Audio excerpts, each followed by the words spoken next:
So, as we enter into another of the back to back months of Hallmark holidays, this is the Sunday that everybody takes a moment to think about and appreciate their dad and what it is that their dad means to them and the importance that they have. And so, as I was going through and I was trying to figure out how to go about approaching this particular topic, there are several different ways you can do it. You can find examples of good dads in the Bible and you can talk about what makes them good. You can do just the opposite and you can find dads that are not so good and what it is that is not good about them. And you can also see the results that come from those particular ways of being treated. I came across this picture. Should recognize it from Disney, and the idea of "I always need you, Dad." And so I thought, that might not be a bad way to approach the lesson this time. I can think of times, and I'll share this and then I'll get started. I can think of times where I've heard the yelling from another room or another area of help dad, and I may say, what do you want? What is it? And the response back has been, I need you. And basically what the child is saying is there is something that I can't accomplish on my own. There's something that I need help with. And so I need you to provide that help and support. And so as I think about that concept and I think about what the world looks like today, and I think about this idea that's in the minds of so many people in the world today that women can say, well, I don't need no man to raise a child, or to help me raise a child. And there are so many broken homes because of that. And there are so many families that exist where there is no dad. And so there's a need that those children have, just like the voice that I would sometimes hear. There's a need that a dad would need to supply, and dad is not there to supply that. And the results that come from dad not being there to supply that, I think, are evident as we look at the world today. And so I want to look at this idea of I always need you, Dad. I need you to teach me. This picture says the greatest gift I ever had came from God. I call him Dad. And then below you can see it says Father, or Dad, is your first teacher. And I want to say that as you consider this idea of I need you, Dad, and the things that children need or a child needs, understand that the needs are so great that in this lesson I can barely scratch the surface of the needs that exist in a child and the needs that are supplied by a father who is willing to be there and to be the dad that child needs. I need you to teach me. Proverbs 22 verse 6 is one of the most common verses that you may hear of. Many people in the world today, even if they aren't full-time members of a religious group somewhere, whatever it is, know this concept of train up a child in the way he should go, and when he is old, he will not depart from it. So, I need you to teach and train me, Dad. Well, if Dad's not there, if there's not a dad in the picture, or Dad isn't willing to do that, then there's no training in a proper direction, and there's no telling which direction that child may end up going. And then Ephesians chapter 6 and verse 4 says, and you fathers, do not provoke your children to wrath, but bring them up or teach them in the training and admonition of the Lord. And so that kind of hits on when you talk about this idea of I need you to teach me. When you talk about training up a child and the direction they should go, when you talk about the training and admonition of the Lord, that covers such a broad range of teachings. And the idea of teaching involving Bible studies, teaching involving showing the importance of attending every worship service, teaching the importance of taking time to pray, teaching the importance of what it means to honor and respect God, teaching what it means to honor and respect dad and mom and what they are and who they are, teaching to respect and honor and recognize the elderly and other people. And so there's this broad category that you could get into in teaching, and that doesn't even begin to scratch the surface of the physical things that can be taught as well. I need you, Dad, to teach me to respond properly to negative events. I need you to teach me to respond properly to positive events and how I do that. And so the bottom line is that, Dad, I need you to teach me.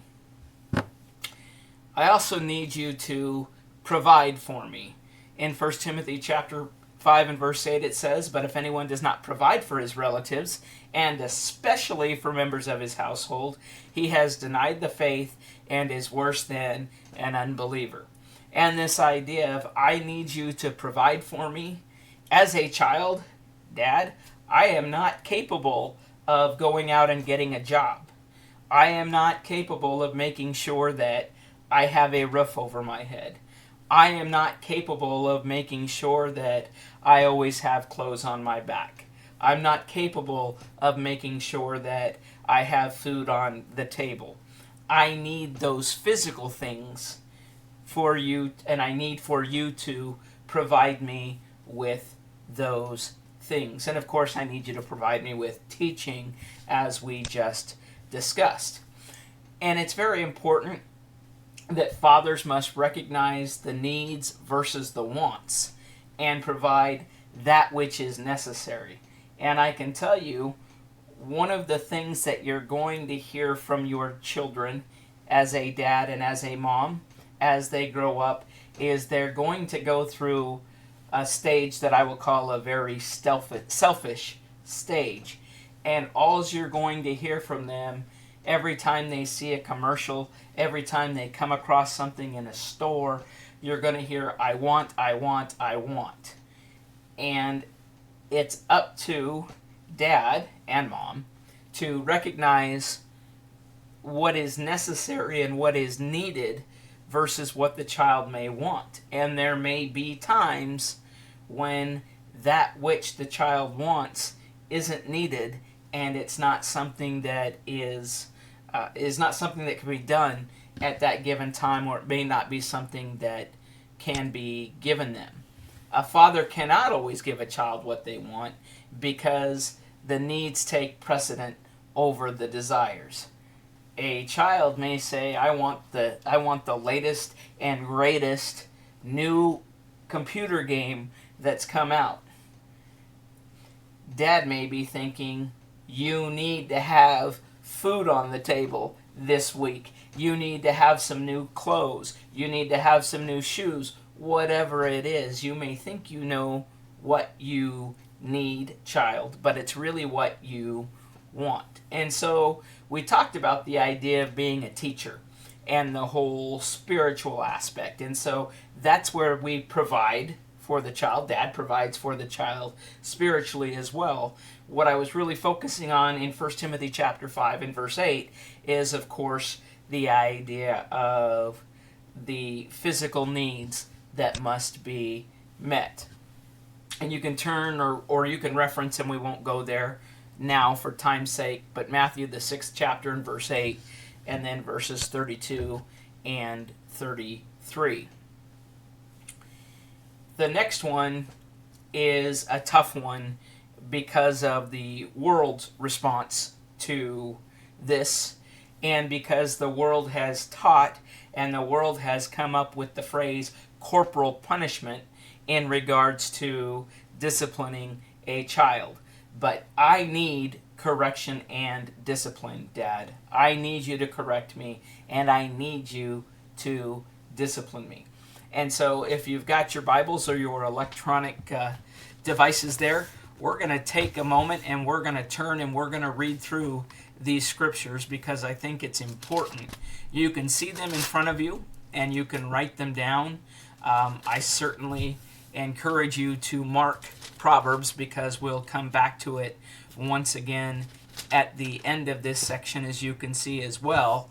But what I've tried to provide for you is the idea of how and why there needs to be the rod of correction.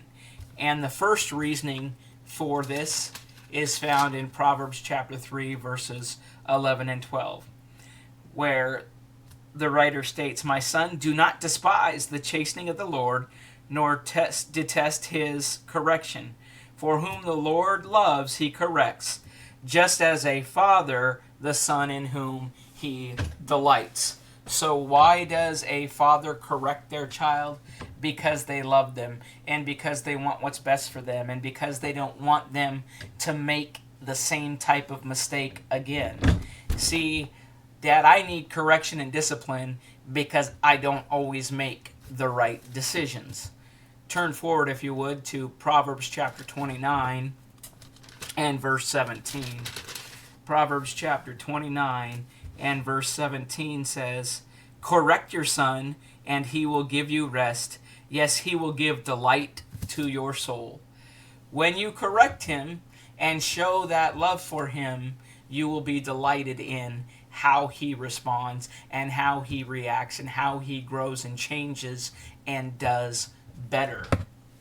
This needs to be done promptly. According to Proverbs, the 13th chapter and verse 24, we're reminded that we need to make sure that discipline takes place right away. Hebrews chapter 13, verse 24 says, "He who spares his rod hates his son, but he who loves him disciplines him promptly." And it's very important that the discipline does take place right away. Sometimes if time passes, it gets forgotten about, and then there is no discipline, and so that need of that child is not met. And then there may be times where if it's not done right away and you have to wait, the child may wonder why it is they're being punished. They may have forgotten. And so it's important to make sure that you punish promptly and stop the act immediately. We have a reference here to Ecclesiastes, the 8th chapter, as well, in verse 11. Ecclesiastes, the 8th chapter, and verse 11 says, "Because the sentence against an evil work is not executed speedily, therefore the heart of the sons of men is fully set in them to do evil." If it's not taken care of promptly, then it's not going to change the behavior, and the evil behavior that you want corrected is going to continue. It needs to be done consistently. Colossians, the 3rd chapter, and verse 21, Paul speaks to this, and the idea that we must be, or Dad, I need you to discipline me, but I need you to be consistent in your discipline. Again, that is Colossians chapter 3 and verse 21.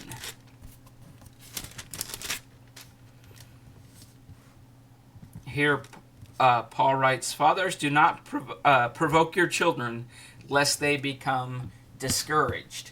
So make sure that it's the same every time. Don't anger them, or you have to be consistent in the manner in which you punish, and you have to be consistent in how you punish. You need to provide the rod of correction because it will teach respect, to profit the child, and cause the child to bear good fruit. Hebrews chapter 12, verses 9 through 11.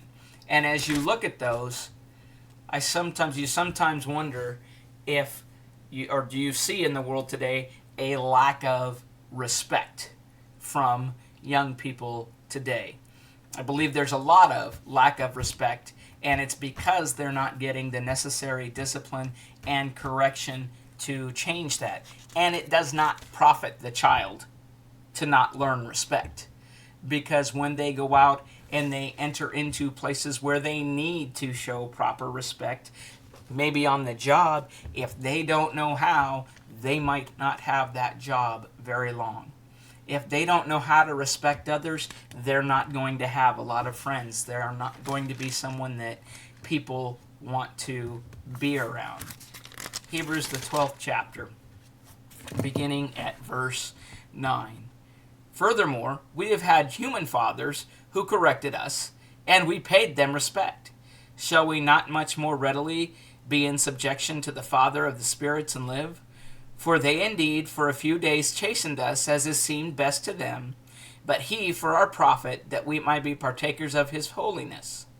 Now no chastening seems to be joyful for the present, but grievous. Nevertheless, afterward, it yields the peaceable fruit of righteousness to those who have been trained by it. So it is important. It's not fun for me, Dad, and I understand also, and am learning that it's not fun for you, but Dad, I need correction and discipline. And there needs to be the rod of correction when teaching is refused. When a child decides they don't want to listen to your teaching and your rules, when they decide that they're not going to do what you tell them they're supposed to do. Proverbs chapter 10 and verse 13. Proverbs chapter 10 and verse 13 says, "Wisdom is found on the lips of him who has understanding, but a rod is for the back of him who is devoid of understanding." One who is devoid of understanding, of course, is one who refuses to be taught. We are taught to gain understanding.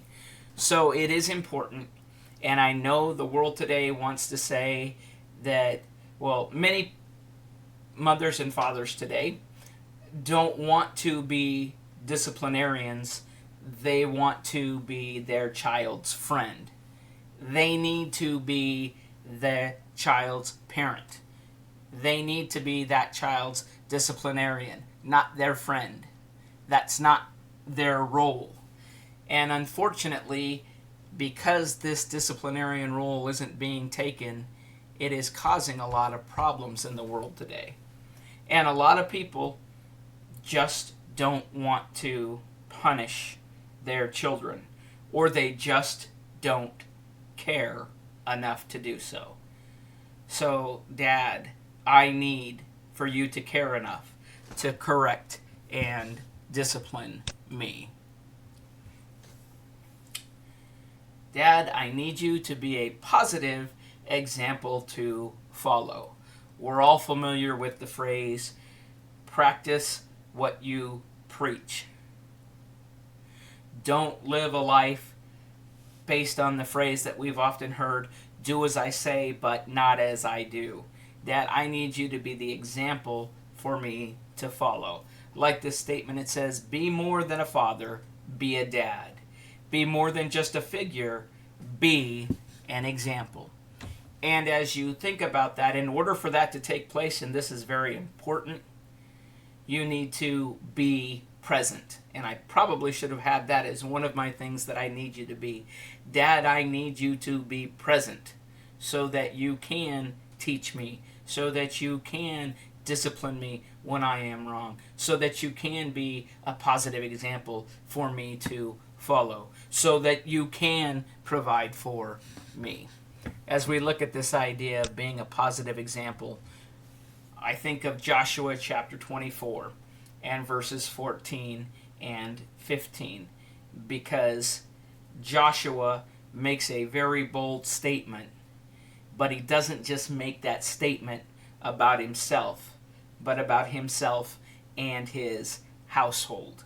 And that's what all dads need to be able to say.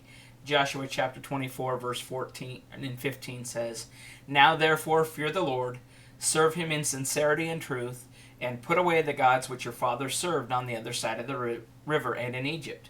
Serve the Lord.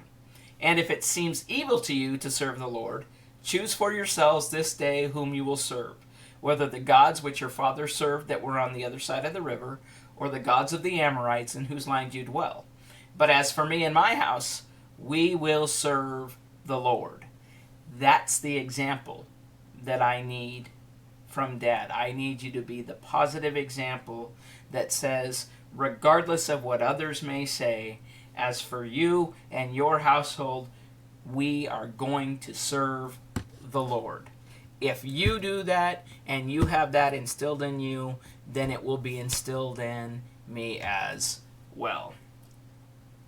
And then I want to close out, or do one more thing really, looking at this thing that was written that just gives us something to think about by Dorothy Law Nolte, called "Children Learn What They Live."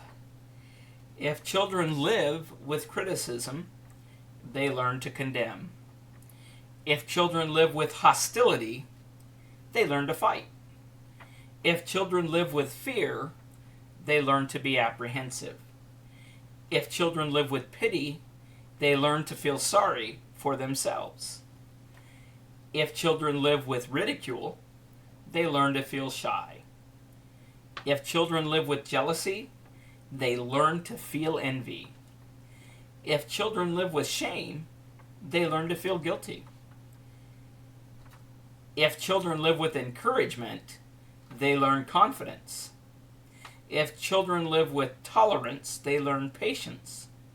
If children live with praise, they learn appreciation. If children live with acceptance, they learn to love. If children live with approval, they learn to like themselves. If children live with recognition, they learn it is good to have a goal. If children live with sharing, they learn generosity. If children live with honesty, they learn truthfulness. If children live with fairness, they learn justice. If children live with kindness and consideration, they learn respect. If children live with security, they learn to have faith in themselves and those about them. And if children live with friendliness, they learn the world is a nice place in which to live. Now, while this is not something that is a scriptural teaching, I think there are some very good thoughts that can come out of this. And of course, we understand it is the dad who is the leader of the household. It is the dad who sets the tone with what that family will learn to live with and what that will result. And so the end result that we should recognize from this lesson, and that we should as children be able to say, is, "I always need you, Dad." Thank you.